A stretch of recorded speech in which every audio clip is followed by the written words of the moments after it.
I There, guess raw. see how it changed? It's So blinking. It's the different. red dot is the AI, and the gray dot that's around it is the video, the content recording. All right. So anyway, so Noah, what I just how did the whole thing with thank God you're back on Twitter? And I was able to keep my original account, which is good. So is there anything you can say about that isn't a violation of the agreement? If you get kicked off Twitter and you really want your account back and you haven't broke the rules, go get a lawyer and right away suggest to the lawyer that the system is quite automated, and so they don't even really see what's on there. And what my lawyer did is he found other lawyers at Twitter and made a direct appeal and talked to them. The good thing about lawyers is it's kind of like an in-group, and they all watch each other's back. So you get one of, you hire someone on their gang and they're going to go to the other gang and make peace for you. Oh, that's basically what it is. It's honestly how the fucking world works anyway. Yeah. I mean, the guys who are telling you in high school and college, it's all about relationships, they're absolutely right. Yeah. And one of the reasons you get into a community like that is because of that. My girlfriend in college, her father was publisher of the Lawyers List, which back then, before the internet, was how you referred lawyers to each other. So he made his living out of publishing this book, which was a list of where lawyers practice and what their specialty was and how to contact them. And so I can't remember if it had ratings in it. I don't think so. And that would have been considered rude at the time. But I don't even know if it's digital now. It'd be an interesting question if it's digital. But anyway, I made a hell of a living off it. Anyway, so yeah, anytime you join a club, doctors, lawyers, whatever, if you're not trying to get away with anything, right, it works. I have a great example of two of my lawyers doing some work for each other on my case, and one of the guys taping a penny to a thank you card for the payment, right? Because that's just, you trade favors, right? And I remember talking to doing the Project 2 Degrees work, which was the software for global warming at the time. Now, wait a minute. Yes, it was Project 2 Degrees and global warming. Now it's like something else, right? So the world was supposed to end the other day. Greta Thunberg said the world was going to end. She predicted like it was going to be 5 years a couple of days ago, and so everyone's hassling her. So I know the key players in this game, right? So I know these people, and it's kind of, they were saying, why do you want to help us? I mean, you're people. You're conservative. Why do you want to help us? I don't want to help me. You asked me for help, right? And I can't find a reason to say no, so I'm going to help you. But I got to know all the players, and I just found my notes and papers and all this other stuff on it the other day when I was restoring an archive. And one of the things you noticed in that group was that it was all political favors, right? It's like one of the things that you notice about politicians that most of us find really annoying is like, well, the great Senator Noah, I was able to get this through because the great Senator Noah Revoy, and of course the senator from Tyler Neutron, and of course I was able to work with the professionals in industry, Brandon Hayes and Martin Steffen, right? They give all it, but that's actually payment. Mm-hmm.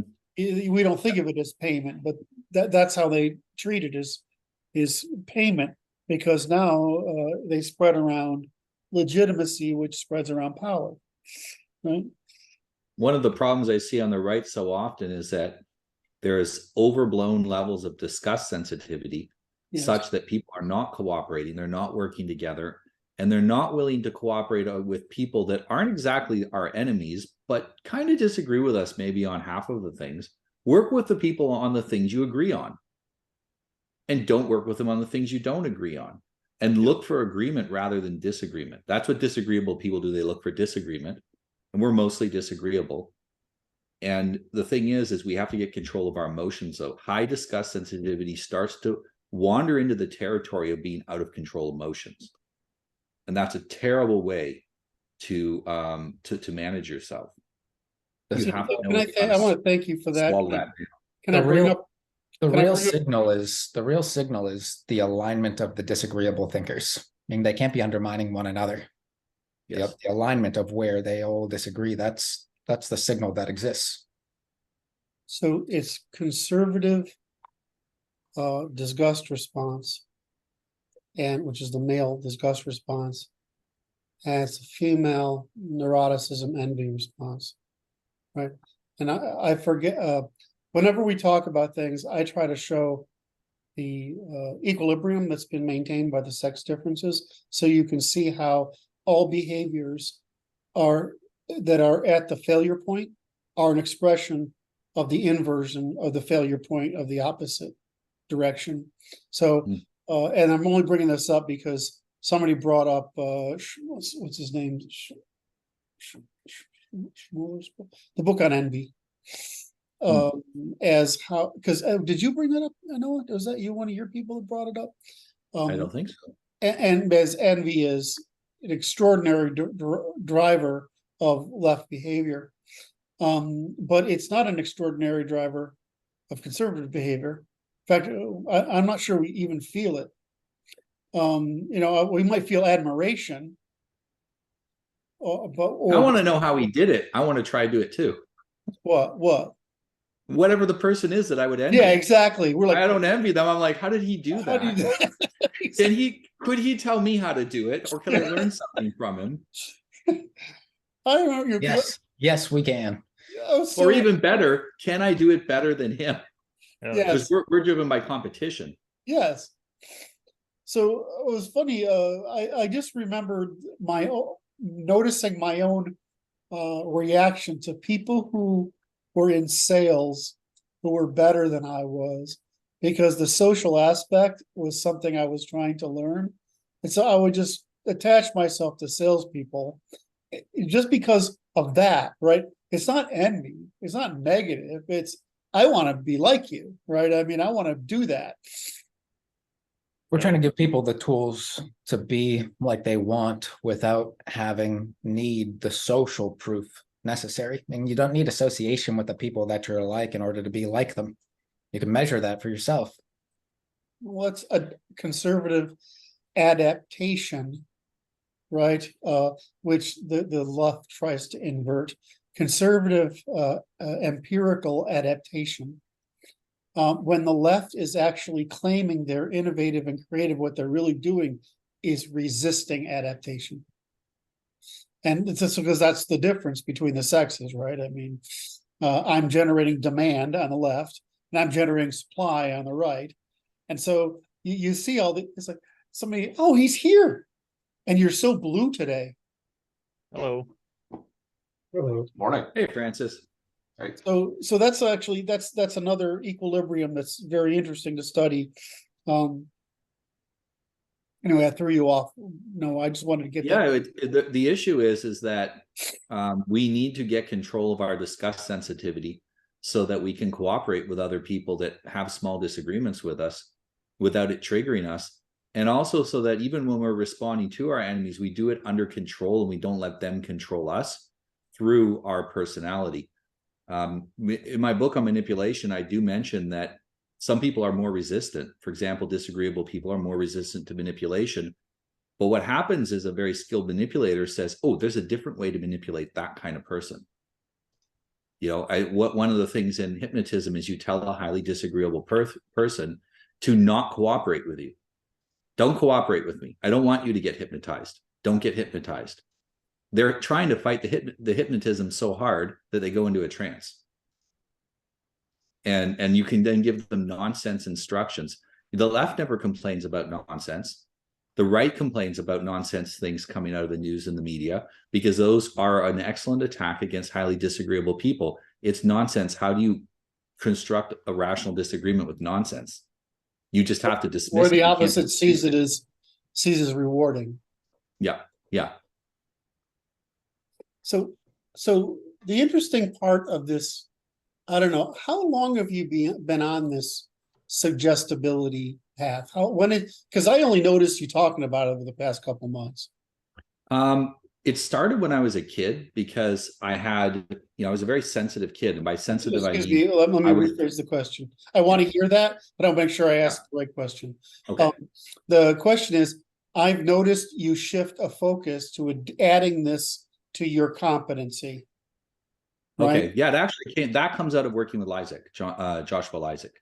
Okay. So while I was working with him, he said to me, you really should go and study hypnotism. And he said, you should understand that because it's a technology, and it's the way that persuasion works on steroids. It's really, really intense persuasion. And so at first I dismissed that because I had been hypnotized as a kid into avoiding hypnotism because of its association with the occult. And then I was working with a client, and the client says, do you know your whole systems are hypnotic? You're using hypnotic technology throughout this. That client's also a hypnotist. And he says, if you're going to do this, it isn't safe to do it without knowing what you're doing. You can't do it unconsciously. You need to go and master what you're doing. And that triggered my sense of conscientiousness and responsibility, which overcame my reluctance to look into it. And so I looked into it deeper, and I realized especially with the advances in neurobiology, it's a well-explained scientific technology at this point. Sure. And so when I realized that, and I realized how far it had come the last few years, I said, I can't leave this behind. I'm missing out on something I could use to help people. Right. Well, I mean, Scott Adams is a really good example of someone who's made a career out of it. I was interested in the shift in you because my experience with you is your vocal method, the way you speak, it does apply what I've seen in the hypnotic suggestion. I just find it interesting that I'm working to eradicate suggestion, the capacity for using suggestion. And what you're finding is the same thing that therapists find, is suggestion is extremely effective in assisting in reprogramming, which is circumventing barriers to association. So it's like, I get pissed at Peterson, all right, because he's using all this bullshit to do suggestion, whereas you don't use bullshit, right? You just use examples, right? I consider the tool neutral. It's up to the individual. You can use it for manipulative purposes or persuasive purposes. Thank you for jumping to the conclusion. Thank you for jumping, playing Brandon and jumping to the saved me from having to do it. Yeah. So like there's a suggestion is it. So here's the way I'd like to put it. All continuous recursive disambiguation, all grammars produce suggestion. Mm-hmm. Right. So that's from the speaker's perspective. The problem is there's often a barrier to comprehension, psychological barrier to comprehension in the audience or the listener's perspective. So suggestion helps you get past this is true to this is true and effective. Right. However, it can also get to this is false. Right. And this is false and effective, which is what Marxism, neo-Marxism would do, right? They say false and effective. So the point the point I wanted to capture was that it's suggestion is like force, right? It is a resource put to good or ill, and suggestion is a way of putting it to good or ill, and they're actually the same thing, right? They're changing the state. You change the state of a physical organization of the world versus changing the state of the neurological organization of the world. And so I just wanted to paint that picture and show that partly defensively, in case someone's listening, that we're not talking about manipulation. We're talking about communication. right? Yeah, And one of the ways that I like to view it is that the left tries to herd people into a direction because they're very much thinking about herds. yes, So they put up mental barriers in people to certain kinds of thinking that are actually true and productive. So you can't think about our differences, for example, and it doesn't matter what their sexual differences, racial differences, IQ. You're not allowed to think about that. And it cuts that entire option of problem solving out of the equation. And then people have to try to work with what's left, and they can't solve the problem, and they get frustrated. So they say, let the government deal with it. I can't figure this out. It's beyond me. And our job is to remove the barriers the left has put there and allow people to go down those avenues which have the answers and let them solve their own problems, so that the demand for the government to solve the problem continues to drop. Hell yeah. Absolutely. It's also, suggestion is also effective because the person you're suggesting does it makes a choice themselves. And if the reward follows their own choice, you graft the neurological pathways necessary to choose that the next time without help, without the suggestion. Yep. Yeah, I always think of it from a fatherly perspective. I don't want to make people dependent on me just the way I wouldn't want my kids to be permanently dependent. I want them to graduate. In fact, I want them to understand what I'm teaching them so well, they can go teach their kids, their wife, their friends, and that unintentionally, they just spread that idea out around them. Because it's the only true way to help a lot of people. It's got to be self-sustaining. We're only left with trauma otherwise. I mean, we got to use force and create trauma otherwise. Either you explain to someone so that they choose better, or you stop them choosing badly. Yeah. How many options do people think we have? I have what I like about your model. I have a thing that I'm saying indirectly how much I admire you. It's not going to sound like it at first, maybe.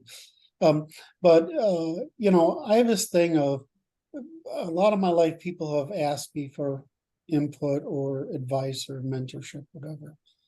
And I find that it's really easy for that to go wrong. So when you brought up responsibility, I heard that, right?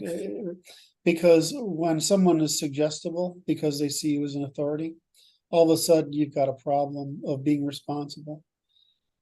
I tend to wait until somebody asks me, right? Okay, and I'm like, okay, I'll give you that.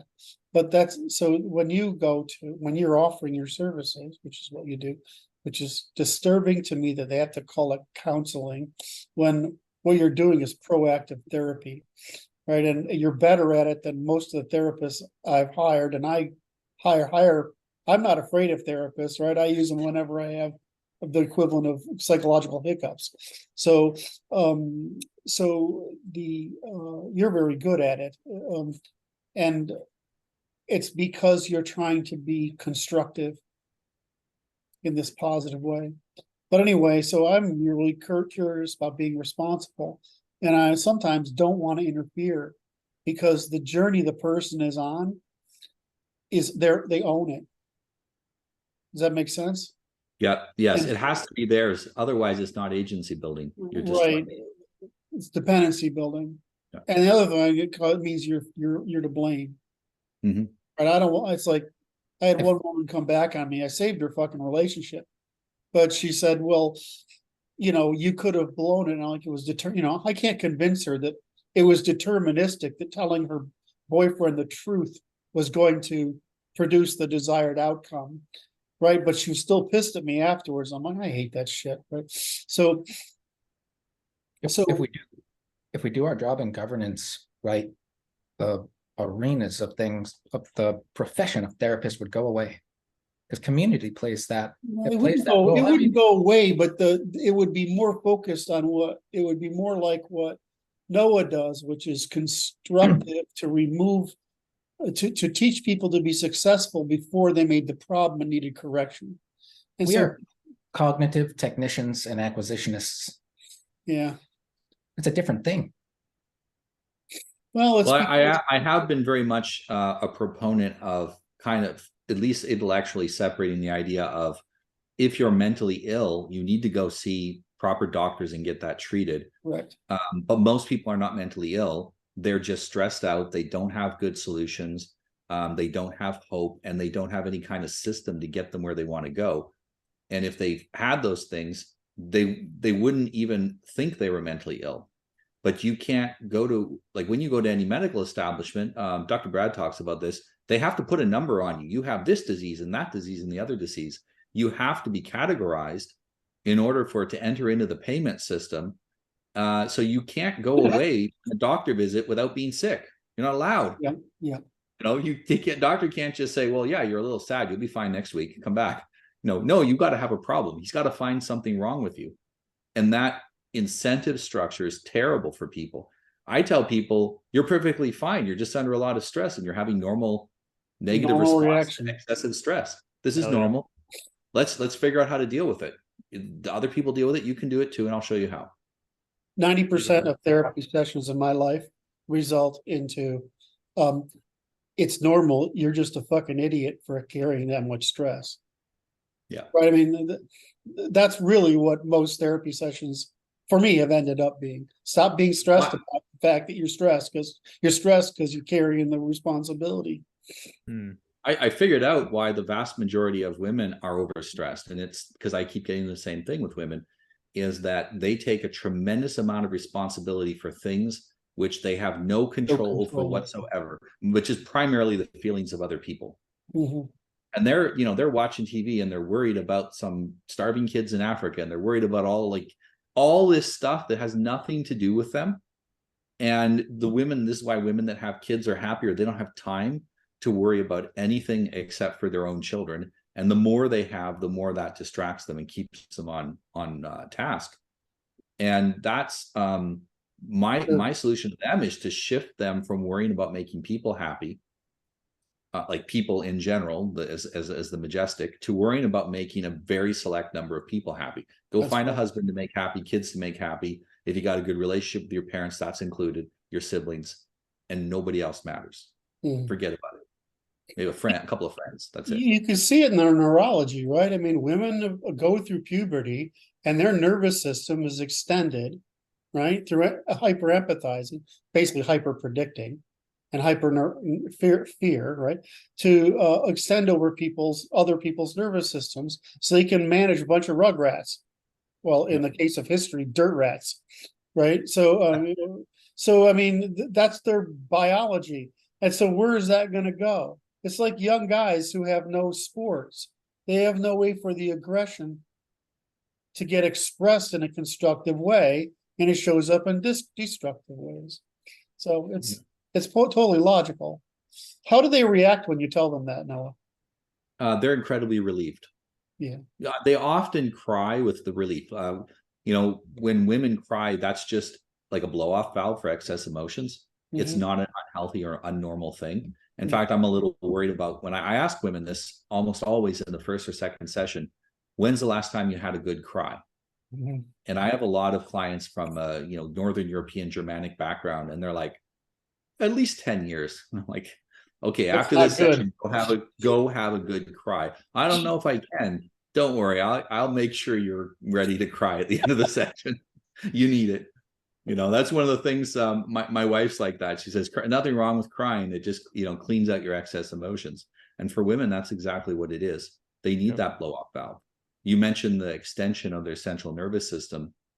That also means they're like a receptor.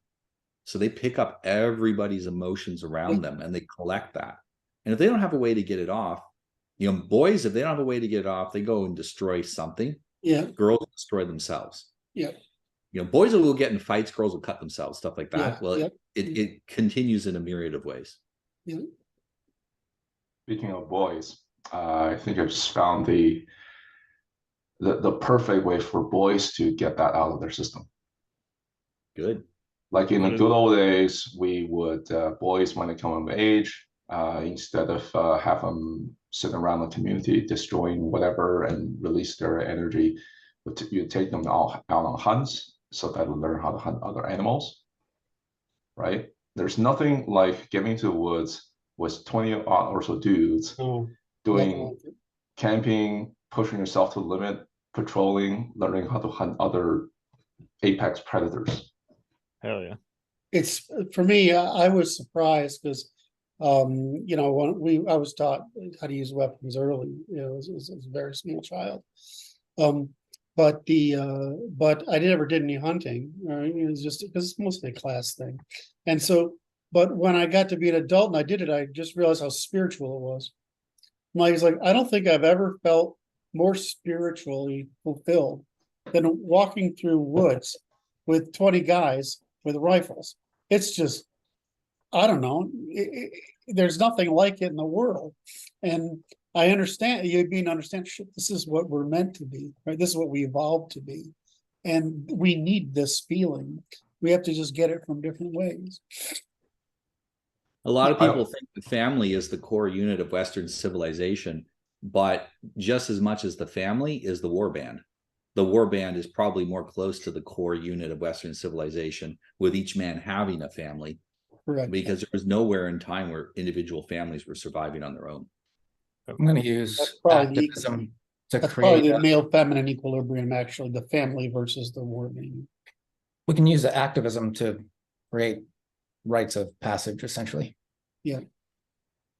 I was going to say, this is making me think about. Do I have to wait a minute? Excuse me, Tyler. Do I have to grow up then, Brandon? Yes. Absolutely. Nope, cut it off. Cut it off. Anyway, Tyler, go ahead. I was just going to say, this is kind of making me think about. I like what the Patriot Front is doing. I mean, there's a lot of criticism they get, but they have local chapters everywhere. They get together, they fight, they camp, they do all this kind of stuff, and I love it. I'd love to see us kind of either interface with that or do something similar. Or, it may just be a project that I do on my own, but they're awesome. They're just a magnet, right? Because the left fears the hell out of them. Yeah. I mean, I look at them, I'm like, okay, that's what men need, right? Yeah. You want to afford those organizations to be able to unmask themselves. Right. I agree. Yeah, that is a challenge that a lot of people don't like, you know, but you get it. You get why they have to do it, right? You know, of course. But if anyone studied organizations, the more you push them underground, that doesn't destroy them. It actually makes them stronger. It makes more radical. Yes, more radical, because it keeps out all the semi-interested people, the lookers who just show up. You'll see that with motorcycle gangs. Suppressing them has not shrunk the size of the gangs at all. They keep growing, and they keep getting better and better at evading official security. The best way to deal with an organization is to let them come out in the open. Right. This is why we have open conversations here. They need know that we're not a threat. They need pro-social avenues for their aggression. Mm-hmm. Yes, they need. You know notice how this just ties it to. I want to riff off what Noah said, and then Brandon amplified it, which is that we do everything in the open, right? Right. This is part of our defense, right? I mean, we say what we're trying to accomplish. We're trying to do it by legal means, right? Right. That we've by the way. But the point of those groups when they're threatened is that you feel a greater loyalty to those groups, specifically because you feel threatened and you feel safe, right? And so I'm just trying to reiterate Noah's point there is that these groups are great, and the way most groups solve the problem is they go do virtuous things, right? As an example, rather than all controversial things. And I would think that the Patriot Front could probably take off that particular spin. Is they could agree. All right, go pick up trash or something. Yeah. No, it doesn't. Yeah, because that's really how you sort of moderate the ability for people to. I mean, do you remember the Hells Angels walks kids that are going to testify at child abuse trials? They've been abused. They're going to testify against the abuser, and they walk them to the trial and protect them. Yep. Hell yeah. I mean, you got to look at picking up trash is a great place to start because it doesn't require a lot of discipline, and it doesn't require connections. But guys that there are did, really good ways that you can think of to do things that are going to get you positive publicity. Yep. who were the guys that were protecting subway trains back in the day? I'm probably old enough to I remember. think they were called the Blue Angels or something. This was in Oh, something New York. like that. Yeah. Right, and they went around and just protected, which is what I saw in Ukraine was just inspiring, is because the police were overwhelmed by the revolution in Maidan. You saw men 2 by 2 in long lines of hundreds Hell yeah. just patrolling the entire city. Right, they would just go all the way around. It's like, and I felt safer. I felt safer in that revolution than I've ever felt anywhere else for that reason. Because what are you going to do when there's 100 young men? Because that's what the Romans did, right? They stuck the young men out there to basically, that was one of your political coming of age parties. I was in, it's called explorers, which is people who do that with cops, right? And I loved it. And I always think it gives men a sense of ownership and responsibility for the commons. And all this suppression of masculine responsibility has just gotten out of hand. Anyway, I'm sorry to distract. I just wanted to bring that issue up. So so you started on this. You were going to go, I interrupted you because I wanted to focus on the suggestion aspect of it. But could you tell me where I think the suggestion concept has legs. So can you talk, you started to say, what did you get interested in? You started to say, when I was a kid, I interrupted. Yeah. So when I was a kid, I was a very sensitive kid. My sensitive just means that I took in too much information. Yeah. And my son's like that too. So there's a problem when you take in too much information, it can overwhelm you. Yes. And so I realized that I needed to do something about it and that no one in my life had a solution to it. And so I went down to the library and I started reading anything I could find about meditation. And I read things from what the actual best book on meditation that I read, I cannot find anymore, was written by Harry Houdini. And it was all about controlling your physical responses to stress so that you could do magic tricks, except it worked for anything. And I got to the point where I could control my heart rate. I could lower my breathing. I could go down so low that I would go to the doctor and he'd take my blood pressure and he couldn't find a heartbeat and he couldn't find a pulse, blood pressure. And then he would start to freak out and then I'd laugh and relax and let it go back to normal. And what that did is it started me to realize that if I can give myself a suggestion that controls my supposedly automatic physical responses, that we can use suggestion to influence other people as well. And growing up, I always got along with people because people just kind of did what I wanted, and I didn't know why. And I'm pretty sure my grandparents also talked to me in ways which I then copied and then used with other people. Even my wife, she says that when we left our church, she says, "There's only one thing I ask: please don't go start a cult." I said, do it. Why? Well, she's people just cult. Yeah, a cult. And she says, well, people just do what you say. And it'd be so easy to start a cult. And I said, yeah, but I don't want to control people. Yeah. It's like what Curt was saying. Yeah. From an early age, I realized it was easy to control people. Yes. And that I had to be careful about that. It was because once you learn how to do it, it's very self-reinforcing. If you're a kid, you get a little bit of this. It's self-reinforcing. As a kid, you have very low impulse control. So you tend to abuse it. We don't want to leash them. It makes you want to lie too. We don't want to leash them. We want to unleash them. Yeah. A lot of times I didn't even have to lie. People just did what I wanted, even if it wasn't in their best interest. It's just a cult of agency. Yeah. Well, most people have pretty low agency. And if you have high agency, they just kind of bend to your will. And the thing is I realized that I didn't want to do that because I didn't want to hurt people. I have high conscientiousness. I don't like to hurt people. Well, how long ago was that? About 15 years ago, my wife and I are in church, and she says, "Oh, there's a Canadian couple here." And and I'm like, "Oh, cool." Maybe my wife's like, "Maybe you know them." Like, Canada's a pretty big place. I doubt it. Soon as, and then the girl starts looking back at me. They were a newlywed couple on their honeymoon, looking back at me. And as soon as the sessions were over, she comes back and starts talking to me, and she knows me. And I don't remember who she is. Mm. But now I realized that I hypnotized her while we had a conversation.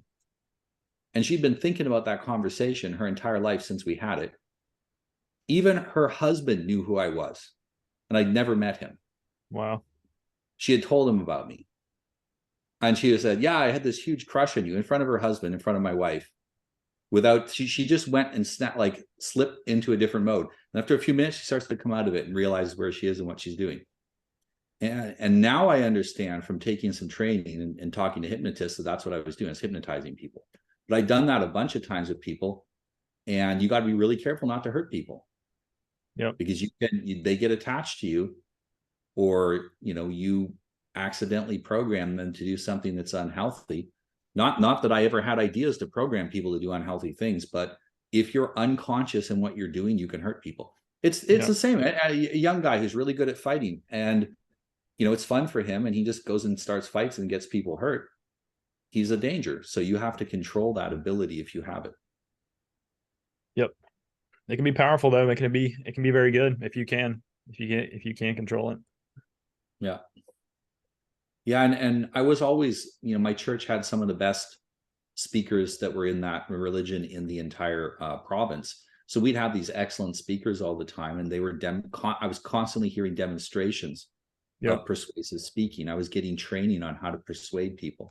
Damn. I was getting, and that's plus on top of that, I went and did my own research. I was constantly reading in the library, anything I could get my hands on that had to do with persuasion, sales tactics, all that kind of stuff. Because sales was just persuasion without the politics. Yeah. It's psychology without the politics. You'll often learn more if you're a normal person just wanting to learn for yourself.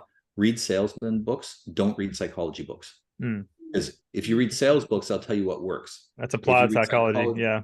Yeah. If you read psychology books, they'll tell you about theories about what works. And that may not line up exactly. What did you say about versus politics? Because that was important. I think it was psychology book versus politics. Was you're saying sales is without the politics, like just an application? Sales will teach you psychology without the politics. Politics. Thank you. That's beautiful. That's a gem. Yeah. It's true too.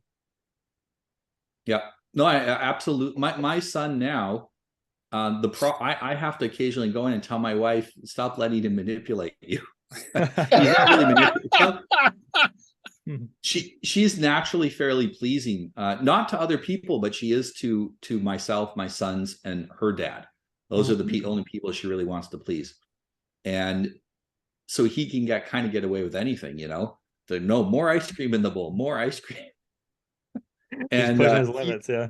He's so good at his teachers said they've never had a kid like him before, because they said he comes to you with these ideas and you just start believing what he was telling you. Like wow. your perception starts shifting, and he's got his own idea of how the world should work. And they start getting shifted into his idea, and he's 9 years old. Now, once he grows up, he'll be very good at shifting people's ideas very quickly, because he'll get proper training as well. So this reminds me, I grew up in church, and it kind of made me think the same thing about how I was exposed to a lot of that hypnotic persuasive language and kind of programmed to do that. And I used it with my own parents, and I've used it ever since, kind of unconsciously, and then become more conscious of it. Yeah, absolutely. Curt mentioned a while back that I think he said about half of the people involved in the Institute are from a religious background where we were in some way involved in preaching. And that might be part of the reason why there's so many of us here, is we're used to that. We understand how persuasion works and how people's minds work. So all of this makes more sense to us, since we are also community, the value, the value of community and growing up in be it a religious community, but you understand the persuasion and the cooperation and the value of that. Yeah, I think that applies to me for sure. I used to ask my mother that question, since I've been to the private Catholic school. I grew up in the Catholic school system, the Catholic church. I grew up in the private school system. And I said, Mom, why is it we think different? And she said, it's a couple of things. It's that we don't think in the Bible, we think in dogma. And the second thing is the church is teaching you to think about scale, politics. And the third thing is that it's trying to teach you to be a member of the nobility. And I was like, geez, Mom, that was really smart. How did the little Catholic school grow up with that shit? Right. But it turns out I don't think I found a better explanation because, you know, I was sort of had this thrown at me the other day again. You know, I'm from a puritanical background. And if you look at the history of the Puritans, it's a very disagreeable sect. Right, the English Puritans, very high disagreeableness, and just absolute intolerance for authority outside of the group. So that's where so somebody wrote one of our external followers wrote a beautiful series of Twitter posts about how the constitutionalism, our Constitution is more a product of that origin, or is as much a product of that origin as of the English common law and the English Revolution. Well, yeah, that's absolutely true. So just thinking about that, but it's like this fucking responsibility thing. And I think the Catholic Church was really good at the responsibility thing. And I didn't,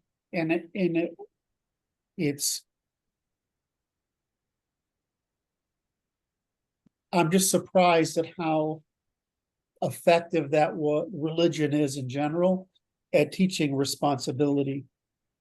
When it's responsibility for the broader group, that's not natural. Your responsibility is for yourself and your family, and maybe for your clan and tribe. But the reason most of the world is the way it is it's hard to teach responsibility at scale. And that's why we have a high trust society.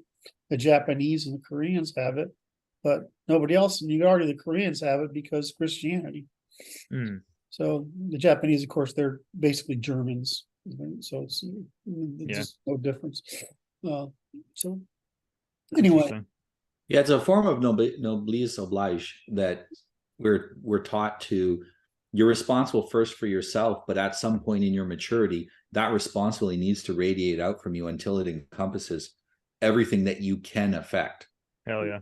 You know, if you can affect it, you're responsible to affect it positively. So is that the salt and the light is now how the Bible verse goes? Yes.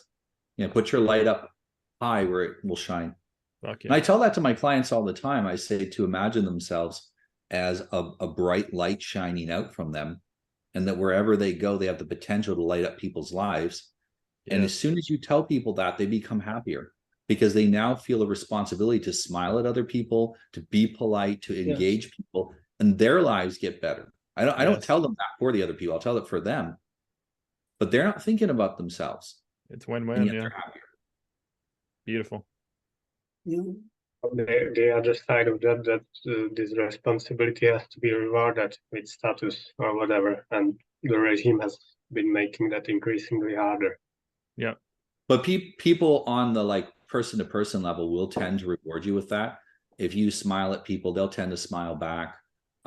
People, you know, I have a client and he said, yeah, he's a truck driver, and he said, yeah, some of the other truck drivers, all of a sudden they're coming up and saying hi to me, and he says, I thought they were unfriendly.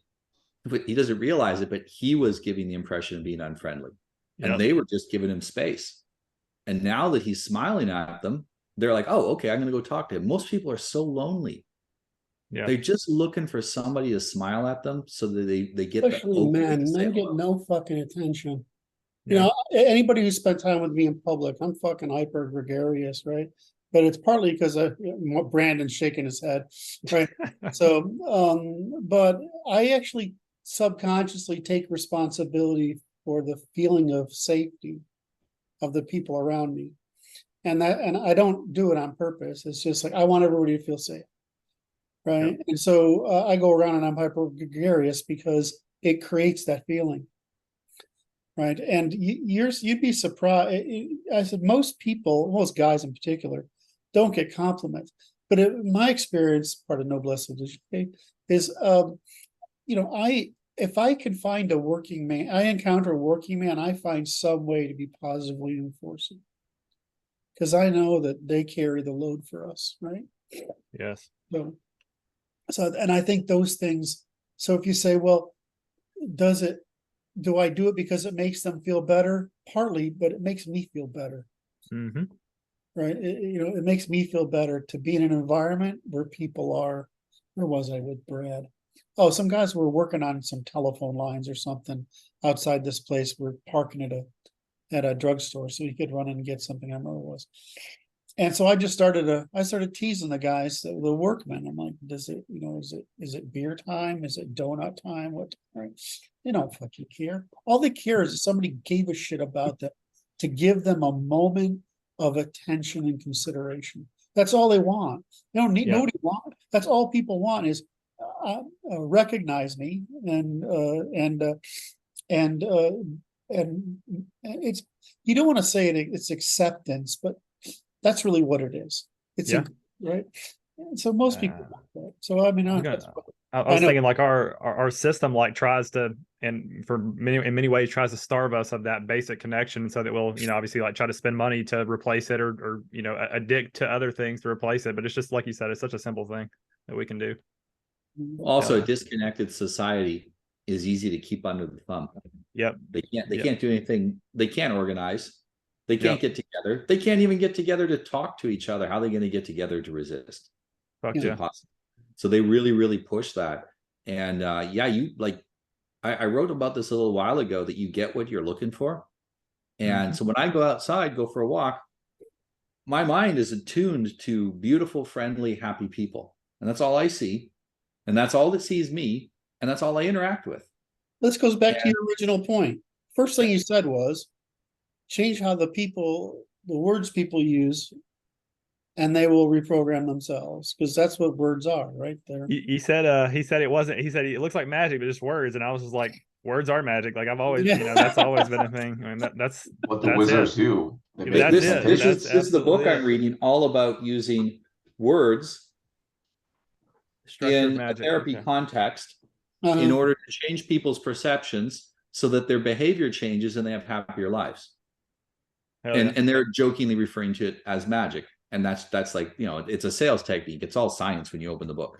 They're just doing that for sales. I always compliment therapists by saying, you're just doing magic. They don't realize I'm being serious.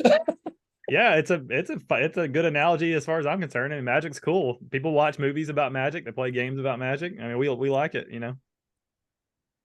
We like being wizards. So how long have you been doing this for a living now? I think this will be my 12th year. Yeah.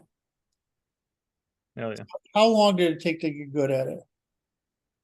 I was pretty good at it when I started, because I'd been doing it as a minister, not for a living, for at least 15 years before that. That's since I was a teenager. But I was raised for this. I was literally cultivated since 2 years old to do it. Yeah. So again, another positive aspect of religion, if applied for constructive purposes.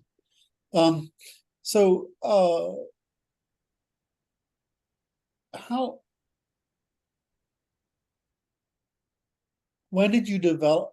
You have basically, how do I not put words in your mouth?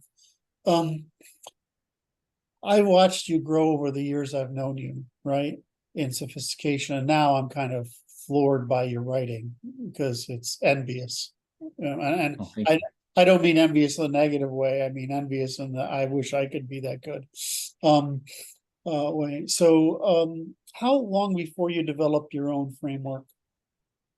Well, I have a framework that I've been using with people. I actually have a book. Sorry, my maid moved the book. Maids are super useful. I have this book here that I've been using, and I'm going to use the same information. The activities work. The activities cause you to think differently and describe things differently. But I've changed up the order in which I'm going to offer them, because I realized that first we need to get people's emotions sorted out. And that until they're using their emotions instead of the emotions using them, nothing else we do sticks. And then I've changed my persuasion, or my order of teaching them things, but otherwise it'll be the same things inside. And so how does your work differ from, I have an agenda here. How does your work differ from mainstream counseling therapy? My goal is for the client to internalize a system that allows them to continue to grow after the therapy or after the coaching is done, so that they now have their own internalized system that they can take forward on their own. They can solve their own problems. So it's more like education. Yes. Yeah. I start off with, you're not broken. You're perfectly fine. You just don't know what to do. Life isn't very good and you're reacting to it. Yeah. And that's normal. And then once you start at that point where you realize that you're fine, you don't know how exactly to react to things, then you realize that the effort is a lot less than you thought. I don't have to be a different person. I just have to learn how to react differently. So which is actually makes you a different person. But and what would have to happen for you to say, okay, you need a therapist or a psychologist or a psychologist? What's that? I think if the reasons that I would send someone to, and I have sent people to, I have some psychologists and therapists that are clients, and I've sent people their way. Yes. And the reason that I'll send them there is if they need medication to regulate. I'm not a big fan of the regulating brain chemicals. I'm not sure that works, but some people are at such a level of anxiety that they need physical interventions. So either I'm like, go talk to this doctor. You need to spend a week in the hospital, because otherwise it's going to otherwise you won't be around next week for sessions. So, you need to go sort that. If they have a structural mental issue, that something's wrong with their brain, then they need to see a doctor. But if it's a behavioral issue, that's fairly easy to resolve. Just change your behavior by changing your thinking patterns, by changing your language. So I'm trying to take this direction, which is working famously. So now what about couples therapy? Do you work with couples? Yeah, I do work with couples, and occasionally working with the couple is what's needed, but usually I only have to work with one of them. And explain why. I know the answer, but please explain why. I only have to work with one of them, and if I have a preference, it'd be to work with the husband. Yeah. And the reason is that most women will, if they still love their husband, if it's on the verge of divorce, sometimes it doesn't work, but if they still love each other, normally, if one of them starts to behave in a better way, the other one will imitate their better behavior and say, oh, that's how I get results. And it's very, very quick that, most men really want their wives to be happy, and most wives want their husband to be satisfied. Yep. And you just got to give them a way to do that. I've told guys this, do you know how to tell your wife what you need? And they don't. Well, then how is she going to figure it out? She can't read your mind. And vice versa. Tell the women the same thing. Does your husband know what you need? Oh, yeah. How do you know that? Well, I drop hints. And I'm like, well, you understand that men only understand direct communication, right? And, and then I'll talk with the guys. I'm like, they have a problem with their wife. And I said, well, what's the problem? And they'll give me this big list. Some of them have a written list while we're in the session that they've taken an hour and thought about all the complaints they have about their wife. And they'll go through this list, and I'll interrupt them near the end because I don't want them to finish. I want to interrupt them. It works better. Yeah. And I say, that is terrible. You don't need to tell me anymore. Go get a lawyer and get a divorce. You don't need coaching. Get a divorce. Sounds like a terror. That's the worst woman I've ever heard in my entire life. And immediately they start defending her. They'll defend her. Exactly. Yeah. and then I'm like, wait, you're defending her? You just told me these terrible. What's the good part? Then they'll go through all the good things. Of course. And I'll say to them, wow. I said, okay, so that's different. How often do you let her know about the things you don't like? Oh, I tell her every day. every day. Every day I let her know all the things I don't like. Oh, okay. How often do you tell her the things you like? Well, I haven't. Oh God. Ever. It's And simple, I say right? to them, It's simple. Yeah. and I say to them, so what do you think about that? My clients are usually pretty bright people, but they've been mentally blocked from realizing this. Yeah. And by having the two things happen right beside each other, they're able to draw that connection that they couldn't draw before. Yep. And I say to them, maybe you need to spend a little more time on the positives. Women are an amplifier. If you feed them a load of negative stuff, they're like, oh, he likes negative stuff. I'll feed him more negative stuff back, like twice as much as he gave me. Wow. Yeah. And I would say the advice that, sorry, Tyler, the advice that manners are more important in marriage than elsewhere. It's like, I'm like, please, thank you. Oh, sweetheart, that was amazing. You just overdo that and it comes back at you. And I tell people, for women are incredibly easy creatures to understand. I mean, in the sense of what makes them happy. You trying to understand their minds is sometimes, of active random number generation and futility. But understanding what makes them happy and how to make women happy is never complicated. There's like a few things that make every woman feel unsafe, figure what they are, and solve the fucking problem. And then just be nice and helpful, right? I mean, it's not that. And then you got the flip side is you have to establish limits. Like I remember, I can't believe this word came out of my mouth, but I was just, the purpose of my life is not the purpose of my existence is not to be a life support system for a vagina. My purpose is to be fulfilled. And so when the marriage is mutually fulfilling, then that's good. If it's not, then it's not. And sometimes you're like, well, I'm a little, hit them in the nose kind of thing, but I didn't say it with anger. I just said it as a factual statement. So, of course, thankfully my wife is rational and, intelligent enough to translate that into without thinking it's anything other than what it was. But, I mean, you just have to establish limits. My always opinion is that what I found in working with women in all capacities is I prefer not to say no. I don't want to disapprove of any woman's ideas, feelings, or thoughts, but instead I say is, I understand, but I can't do that. I wouldn't be able to do that. Or validate. Yeah. Right. What works very well for women is that they're going to tell you something and it's rational. Even it doesn't matter what it is. You say, yeah, you have a right to feel that way. Yeah. Like you said, I understand you have a right to feel that way. It's valid. Even if I disagreed, you still have the right to feel that way. So don't take what I'm saying as disapproval. What do you want though? And this is, you have to get women to try to verbalize what they want. And then again, this goes back to the programming. What you're getting her to do is to think. She doesn't think about what she wants. She thinks about what she doesn't want mostly. That's right. And you don't want a lot of things. I don't want a meteorite to hit me. I don't want my car to spontaneously burst into fire when I'm driving down the street. Like, you could think about what you don't want all day long, but it's useless when you're planning out your life. You need to think what you do want and go for that. Yeah. And so you need to train them into thinking about what they want and being comfortable enough to tell you directly. And the reason they don't tell you directly, aside from the fact that they often don't know, is that if you tell someone what you want directly, you become very vulnerable to them, because now they know how to hurt you by withholding the thing you want. And so she needs to have trust in you that if she tells you what she wants, you won't use it against her. Yeah. And by the time you're married, you should already have that amount of trust, but you'd be surprised how many couples don't.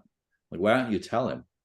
Well, it's also it's like antithetic to how they think in general. It's like just in many situations, just the act of kind of vocalizing, verbalizing, communicating something, kind of like, I don't know, it almost like it takes away the magic, or it's just not how they want to operate. They want you to be able to discern it yourself, because they feel like if they have to tell you, then it's like it defeats the purpose. So yeah, definitely. Well, they think we're them, right? And we're not, right? And I keep on trying to turn women into men. Francis is behind exercising frustration. Francis is behind all the trans operations. Well, we have to recognize that not only are women different than us, but not all men are mature and not all women are mature, and the immature women are going to behave a lot different than the mature women. Yes. I had the advantage of growing up around a lot of older, mature women. And, I also had a mother who never grew up. And so I saw that contrast between the two of them. And it was very easy for me. And I couldn't verbalize it exactly. I didn't understand what was going on until I studied it later. But I could tell I want a mature woman. Even if she's 20, I want a mature woman, not an immature woman. And the main difference is that the mature woman knows she's a woman, knows she's prone to various things that women do, and doesn't hold it against you that you're a man and you think differently. That's the big difference between the mature and the immature woman. Hell yeah. She takes responsibility for herself. So one of the best, I'm trying to lead into this. So one of the best classes I had in college, possibly the most valuable class I had in my life, weirdly taught by a Xaverian monk, was marriage and family, which was a required senior level class in why it's like I left that college thinking, that high school thinking, this is really easy. Right. And I'm like, why doesn't everybody get that? Because you need that for friendship. You need that for teamwork, need that for family, need that for business, need that for politics. And it's like, why are we taught, it's like they're trying to, if anybody teases me now, how I have a lackadaisical approach to punctuation. Right. And so my irresponsible approach to punctuation. So I would get shit from my teachers all the time about this particular issues. It's like, look, I was taught and I learned to write how you speak. And I write how I speak. If the punctuation serves my interest, then it does, and otherwise it doesn't. So whatever. So but that's how I just sort of look at it. And so the thing is, though, you get taught stuff like that.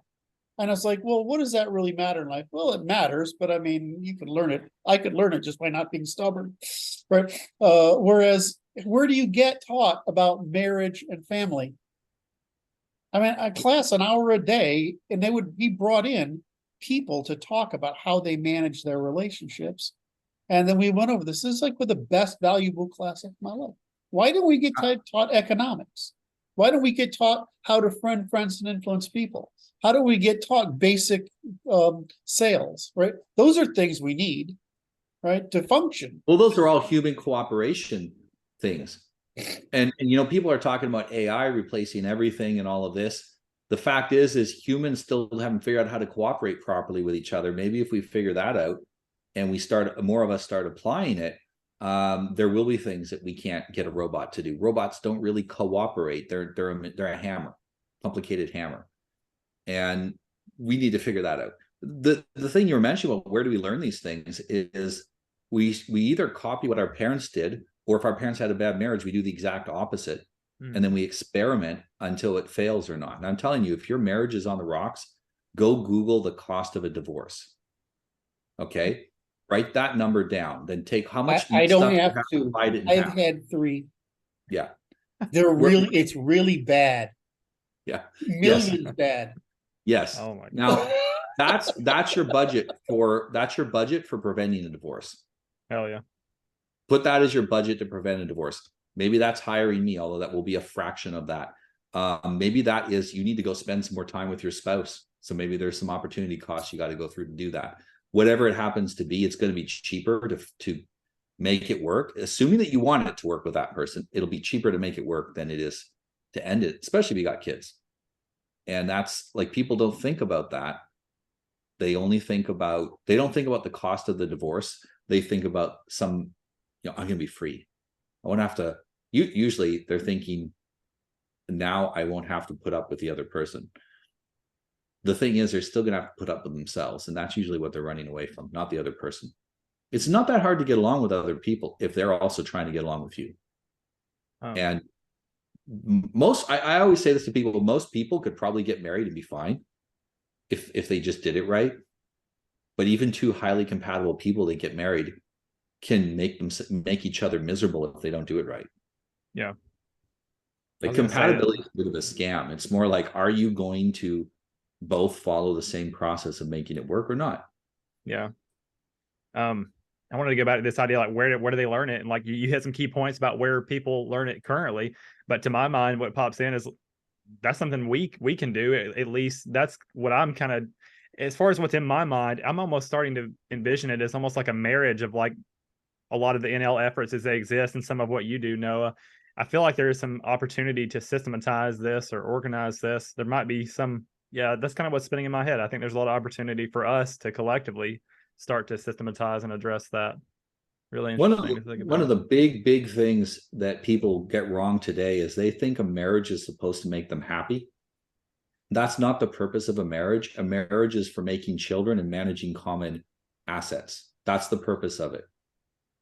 You should still, if you're a guy, for me, I don't really seek happiness. I feel it's like a drug, and I'm too happy. I just want to sit in the sun and smoke a cigar and watch people go by as they walk by, and that's not very exciting. So I like satisfied is good. For women, though, I think they need happiness. But expecting that to come from your marriage is, maybe it does, but it's not likely. Yeah. You're going to get your happiness from satisfaction from your personal accomplishments. That's where satisfaction comes from. You can get other things from the marriage, safety, security. Our ancestors understood this better. They looked at marriage as a business arrangement. Yes. And we need to look a little bit like that again. The overly romanticism of marriage has made it almost impossible for anyone to feel their marriage is working. I know a lot of couples are like, "Oh, my marriage is so bad," and I listen to them. They're comparing it to Hollywood or something. Yeah, I listen. Exactly. Everything that's wrong with their marriage is in their head. Yeah, most of the time. So all you got to do is change their opinion of it, and all of a sudden everything's fine again. Lower your expectations. Try telling your wife. I'll give you some movie, and nature doesn't care whether you're happy or not. Yes. But so often though, people get married, and it's usually women that do this. They get married, and the men do it as well. And then afterwards, they're like, "Well, I'm not happy with this person that I married. This isn't what I was expecting." There's these things that they were clearly obvious before, but I thought I'd just ignore them and get married anyway because I really wanted to get married. And some people are like, having kids or we'll fix it. Or they get even deeper before they realize it. Yeah, and then they sabotage it. Most of people's problems is they're sabotaging their life. Most marital problems is they're sabotaging their marriage. Most of the time, if you were to do no harm to your marriage, it will naturally strengthen on its own by the time you spend together. Yep. Just have sex regularly and spend time together without doing anything bad to each other, and you can't help but start to fall in love and like each other more. Hell yeah. We just built that way. We bond. Women are awesome.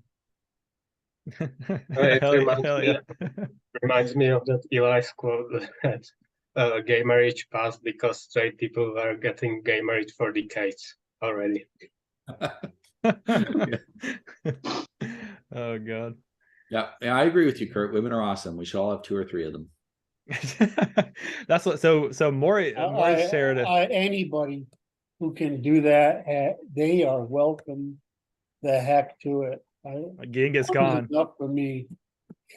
Moritz shared a video saying exactly kind of what you were saying, though, about like it's all these expectations and things that have been packed on to marriage. That really, it should just be like focus on the baseline, the contract, the kids. Like, yes, it's work on love and romance and all this stuff, but don't overburden it. And some people go even beyond that. Like they don't even have friends, they don't have any kind of other source of hobbies, and they're like expecting everything to come from the relationship, and that's just kind of squander it. Yeah, so very good.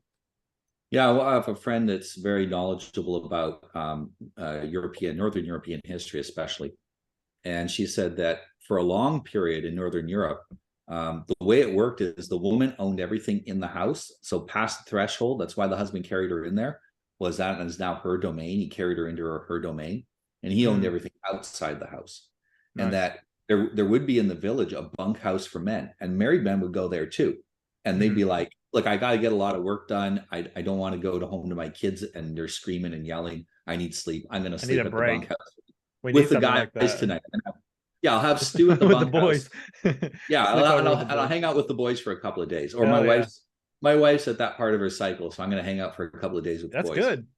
Go hunting. Yeah. The only reason that they got together, the couple got together, was for mutually beneficial reasons. They weren't on top of each other all the time, annoying each other. Yeah. They got together, talk about the kids, got together, talk about finance, got together, had sex.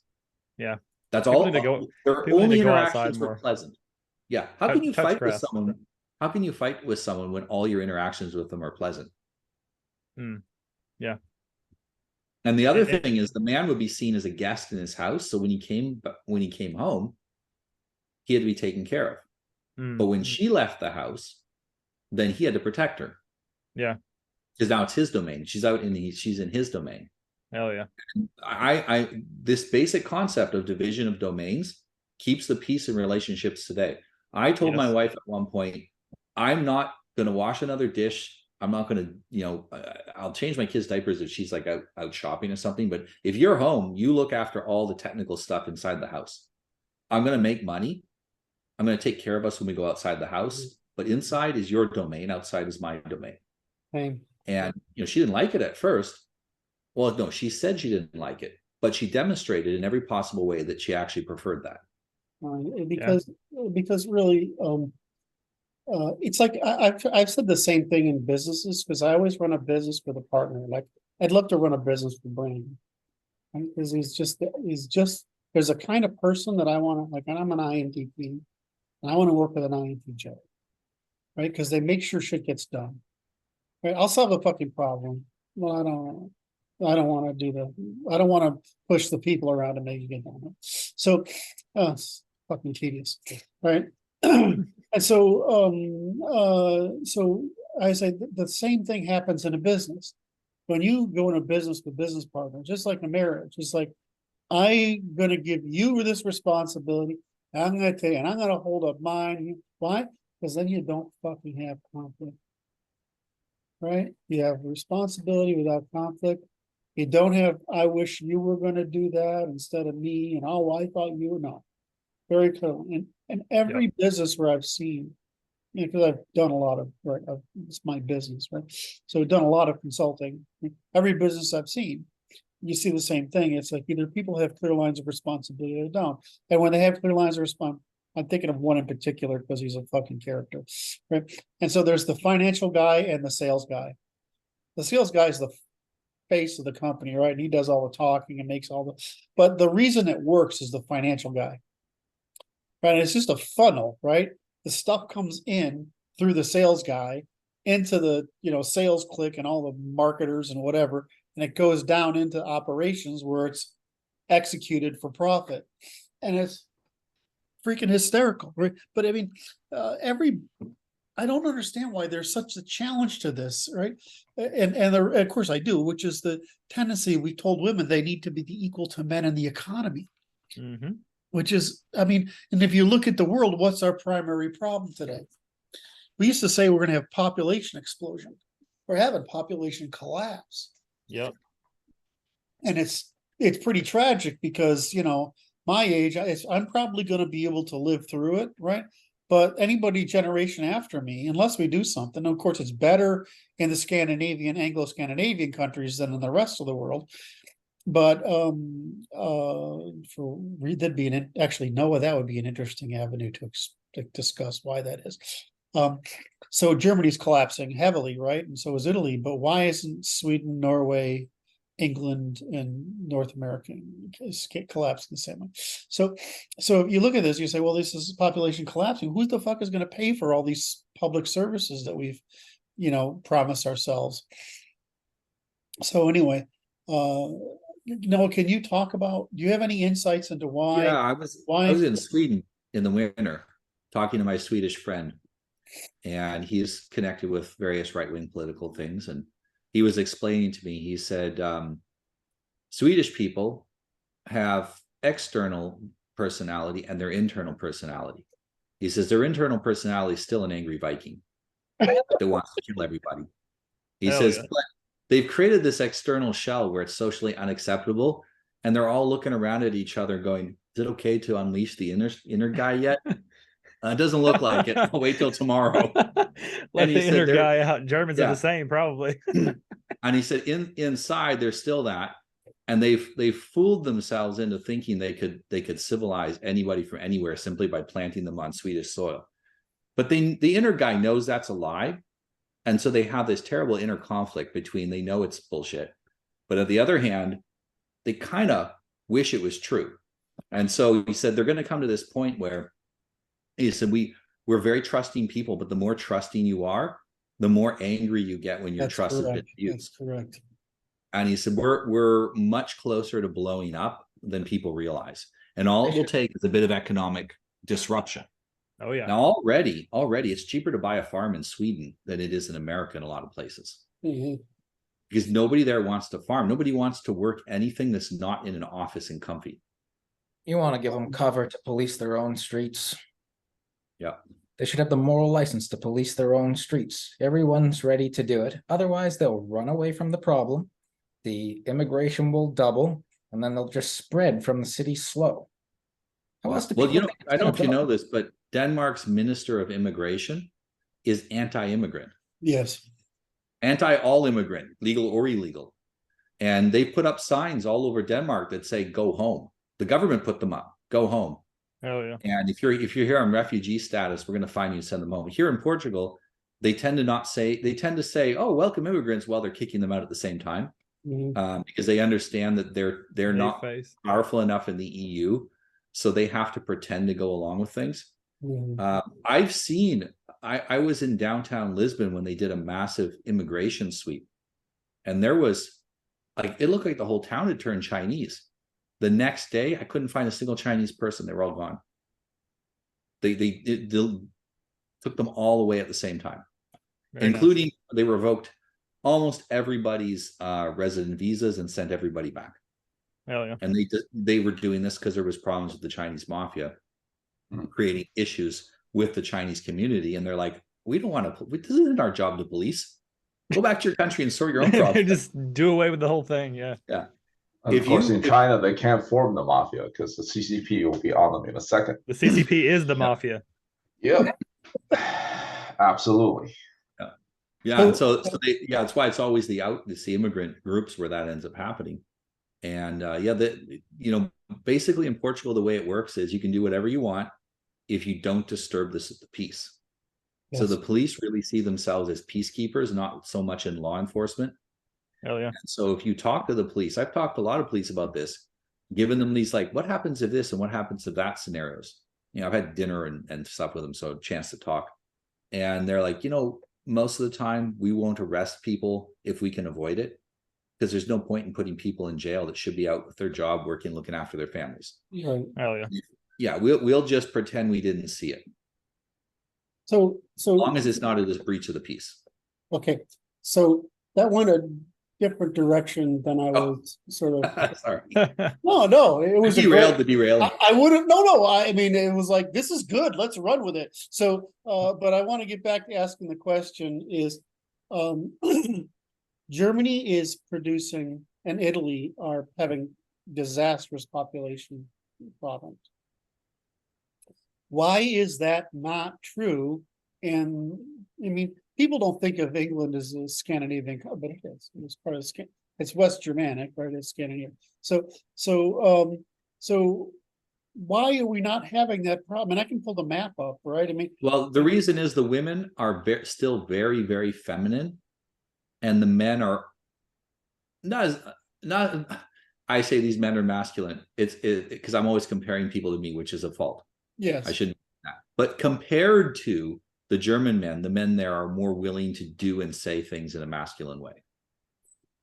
The German men have been so neutered, and I do not blame them for that. They've been so neutered, it's hard for them to do that.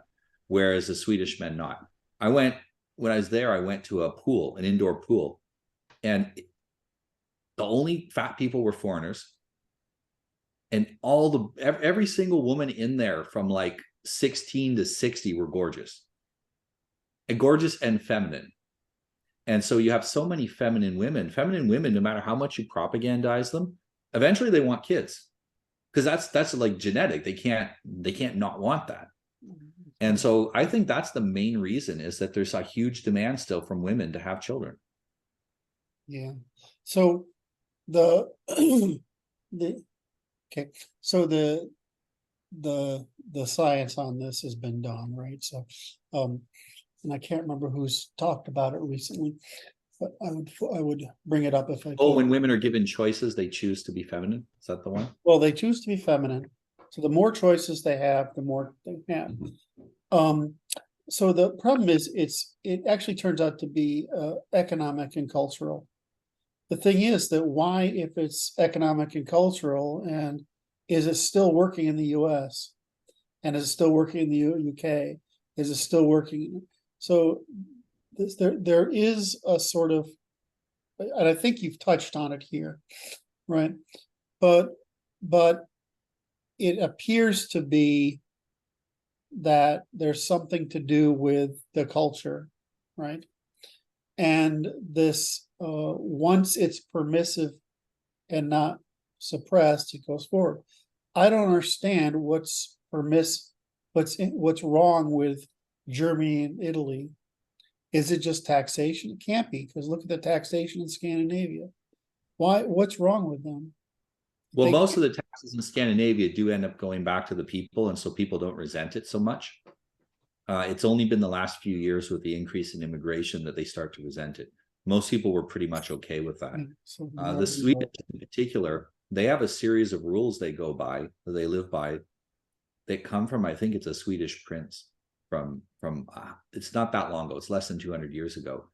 And the rules are basically very similar to what we talk about, like it's decorum rules for how to be a proper Swede. And those rules make them more resistant to propaganda, in certain forms of propaganda, more likely to be pro-social and more resistant to certain forms of propaganda than otherwise they would be. And that's in particular to Sweden. You know, it doesn't really affect the other countries. Yes. The other thing I want to bring up is that while I consider the British monarchy my monarchy, right? That's really maybe weird, but I consider them my parents, right? And a lot of Anglos, we're sort of in the same camp, right? There are, and you go to, I mean, Canada and Australia, New Zealand only have recently changed this, right? And so the Scandinavian countries that are having this, we all have monarchies. Mm-hmm. I don't know if there's a correlation, but you just brought up one of the reasons I'm a fan of monarchies. They can say shit like that. Right? It's like it's a familial priesthood. And so monarchies can sort of say this is what it needs to be for the common good, and that stuff can get done. So I wonder if I don't know if there's a correlation, or if it's that because we are what we are, we're more likely to preserve monarchies. Yeah. Here in Portugal, we don't officially have the monarchy, but everyone knows who the king would be. I've met him. He's a nice man, very, very tall. Tall, blue eyes, Germanic looking guy, like every noble in Europe. But it's interesting because whatever they do, you see that ripple down throughout the higher echelons of society in Portugal. If they dress a certain way, if their kids dress a certain way, you see all the young guys dressing that way in that upper like 5% of the economy people. You'll go to events like the yacht shows where they show all the big yachts and stuff, and that's where they hang out. That's the informal parties for these people. So they all get together and go there, and you go around, you can see. My wife pointed this out. She says, "Those are all the monarchists." And I said, "How do you know?" And she says, "See how they're all dressed the same, and they're all dressed kind of like a Ralph Lauren or Polo a little bit, like really nicely dressed, very fancy." And I realized after doing some research that they're copying what would be the royal family's everything. They copy how they do stuff. So they are still influential. And I think we underestimate the subtle influence that having an entity that's technically your head of state as a family versus your head of state as a corporation. Yeah, Oh, Hoppe solved this problem a long time ago, which is that governments are renters and they behave like renters, and monarchies are owners and they behave like owners. And you want owner behavior, not renter behavior in government. Oh yeah. So I mean, that was very obvious. My my thing is that in my interest is legal, which is I want a judge of last resort with an intertemporal preference, right? Which is what a monarchy provides. So like in our case, we can't do what our ancestors did and go to the monarchy and say, you need to throw this fucking government out. Whereas that's the point of having a monarchy. That one thing is enough reason to have a monarchy.